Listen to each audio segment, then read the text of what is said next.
બાડમેરમાં પીએમએ કહ્યું, ઇન્ડી ગઠબંધન પરમાણુ હથિયારો નષ્ટ કરવા માંગે છે.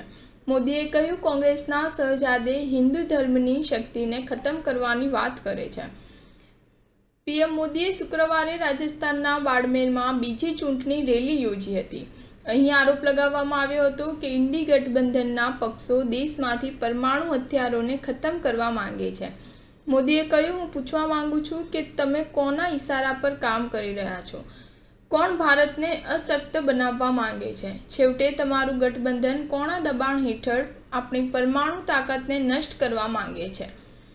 આ સાથે મોદીએ કોંગ્રેસ પર બંધારણ વિશે ખોટું બોલવાનો આરોપ પણ લગાવ્યો. મોદીએ કહ્યું કે 400 સીટોની આ વાત એટલા માટે થઈ રહી છે કારણ કે તમે 10 વર્ષ સુધી મને સારું કામ કરતા રોકવાનો પ્રયાસ કર્યો છે. દેશ તમને સજા કરવા માંગે છે. તેમણે કહ્યું, જ્યાં સુધી બંધારણની વાત છે તો તે લેખિતમાં લઈ લો કે બાબા સાહેબ આંબેડકર પોતે આવે તો પણ તેઓ બંધારણને ખતમ કરી શકે નહીં. આપણું બંધારણ આપણા માટે ગીતા છે, રામાયણ છે, બાઇબલ છે, કુરાન છે. આ ચૂંટણી લોકશાહીને મજબૂત કરવાની ચૂંટણી છે. કોંગ્રેસે 5 દાયકાથી વધુ સમય સુધી દેશમાં શાસન કર્યું, પરંતુ એક પણ મોટી સમસ્યા એવી નથી કે જેનો તેને સંપૂર્ણ ઉકેલ આપ્યો હોય. સ્ટાર ન્યૂઝ 7 હંમેશા સચ્ચાઈની સાથે.